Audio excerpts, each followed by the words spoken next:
November 11, 1918, the armistice. For this brief, bright day, nearly 50 years ago, the world seemed through with war.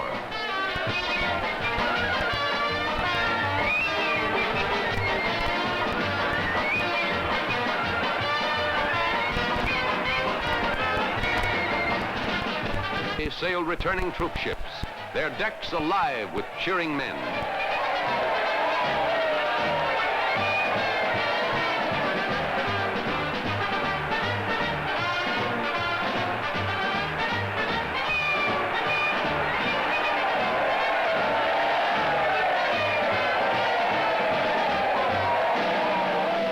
Through a victory arch constructed just for the occasion, triumphant troops paraded up New York's Fifth Avenue in a glorious, now nearly forgotten moment of time.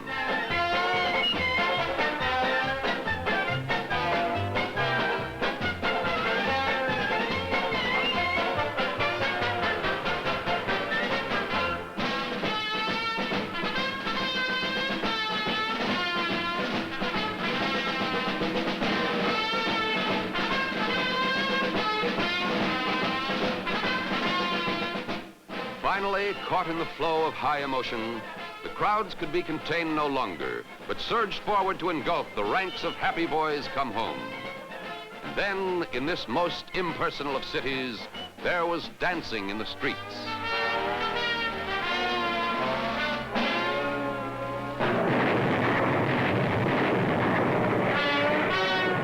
War came again quickly in the no-man's land of Hollywood, where with hand-cranked silent cameras, the movies amazingly recreated battles that had just passed into history.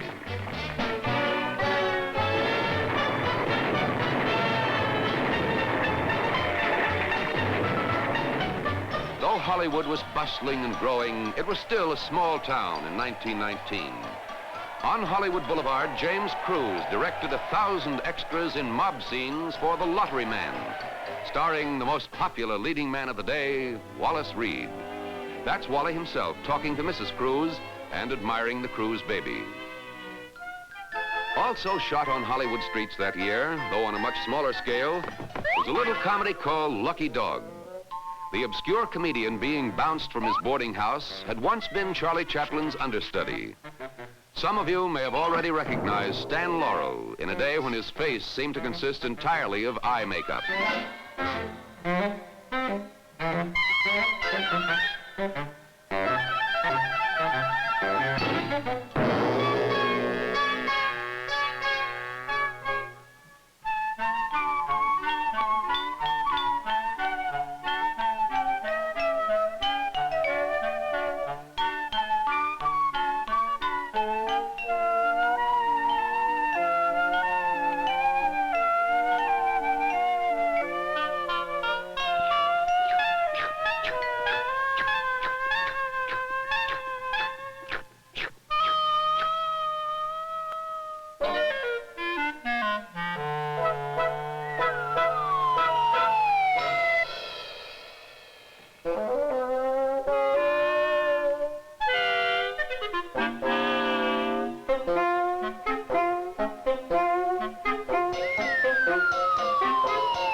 Long believed lost, this film, Lucky Dog, marked the first appearance together of Stan Laurel and Oliver Hardy. Stan was a comedy star who had never quite made the top ranks. Oliver was merely a supporting player, specializing in villains. 8 long years of ups and downs were to pass before they were to play together again to become the funniest team in the movies. Yet even here can be detected the style that was to make them famous.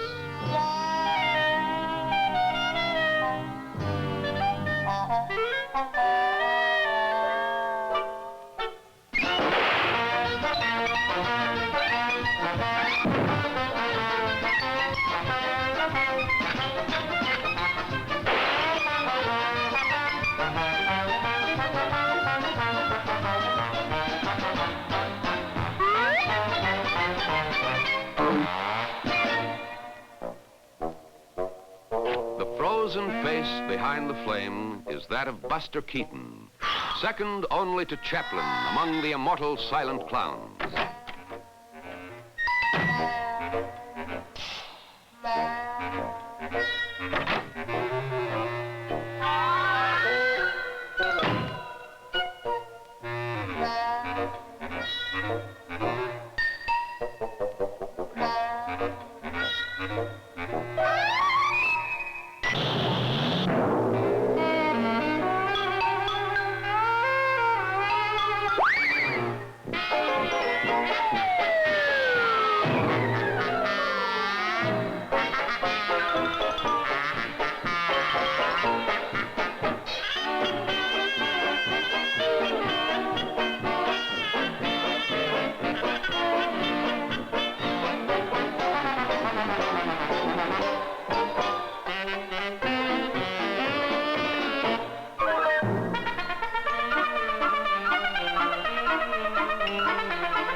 Buster is told to go hang a pennant.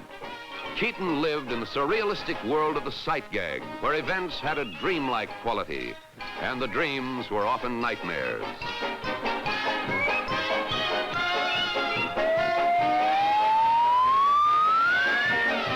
Left on the launching pad.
While refilling his balloon with hot air, Buster camps out. Downstream is another camper, lovely Phyllis Haber.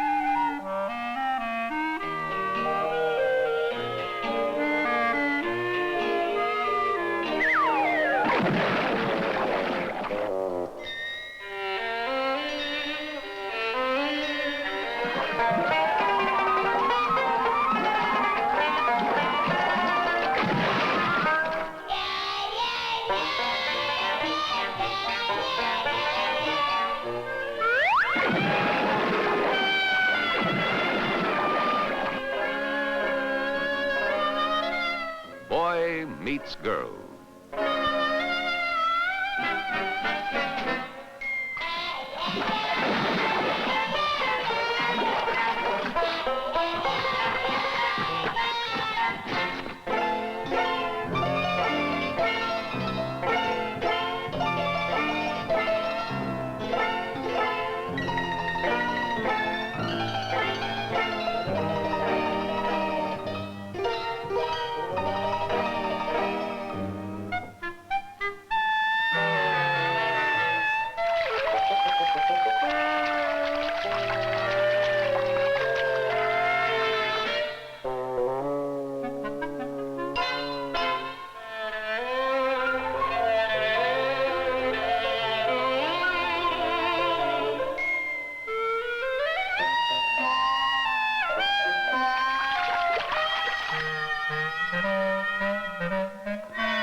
In Buster Keaton comedies, heroines were always so helpful.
Her hero.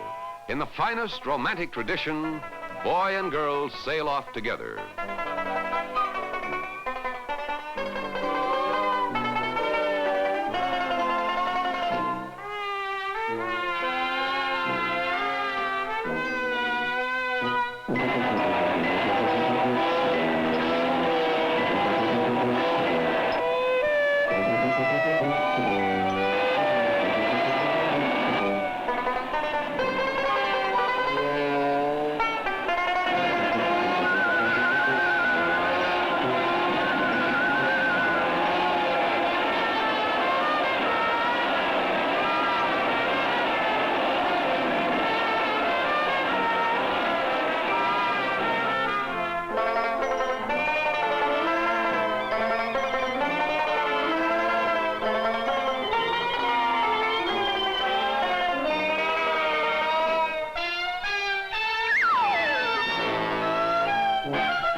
I'm tickled pink that things are rosy and skies are blue. The 20s brought radio and the magic of music from the air. The bygones go bye-bye. No more will I sigh or cry. The second gift of the 20s was less popular. Prohibition became law, and contraband liquor, diluted by a nation's tears, flowed down the drain.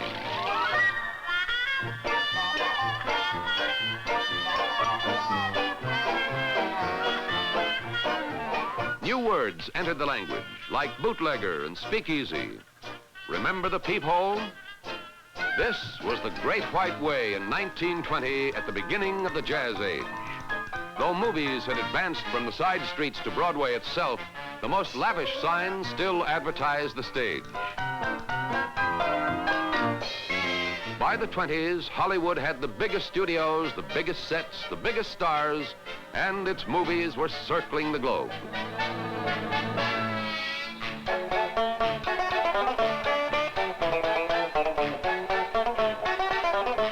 In those golden silent days, there were scores of popular comedians, like Lloyd Hamilton. Enough short comedies were being produced to bring laughter to every theater in the land.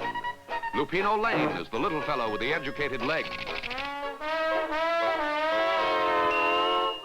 Mrs. Carter DeHaven tells Mr. Carter DeHaven he's Santa's helper and sends him out hunting a free Christmas tree in the wilds of suburban Los Angeles.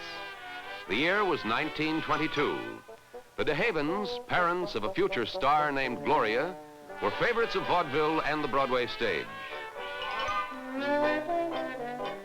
Carter discovers when it comes to felling furtive furs, his chops a flop.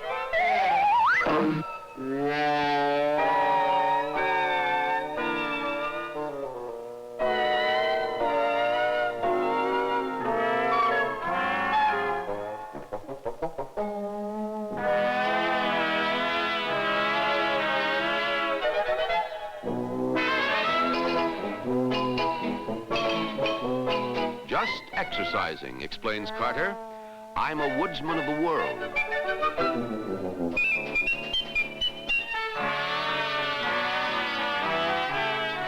Now the whole forest is going for a stroll.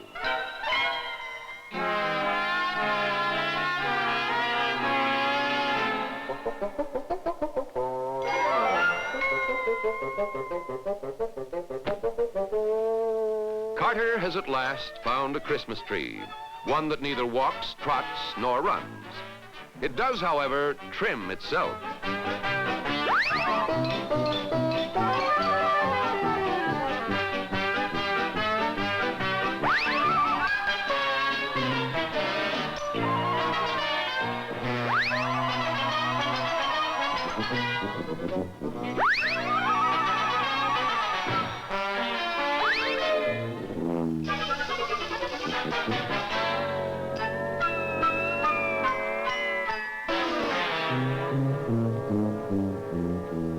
Stop, yells the crowd.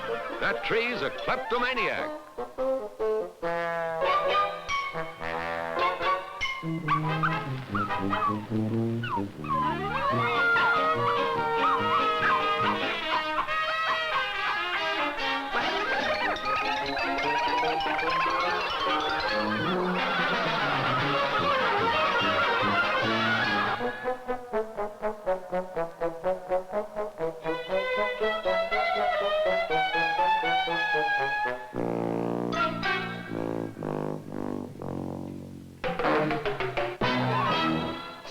Here is the Café de No Tomorrow, where the champagne flows like horse liniment and the 20s really roar.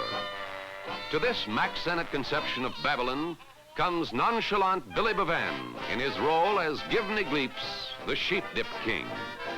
Through the 20s, Bevan was the busiest of the busy Sennett comedians. Thanks to his big cigar, the cutie on the swing soon resembles an airborne smudge pot.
Leading star of Hal Roach comedy shorts in the early 20s was Snub Pollard, the little fellow with a Kaiser Wilhelm mustache worn upside down.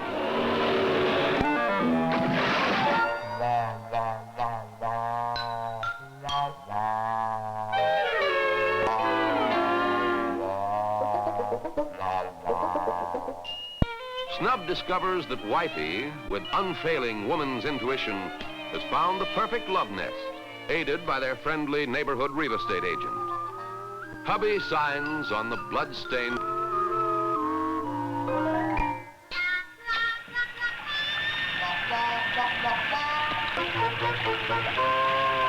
Comes the dawn.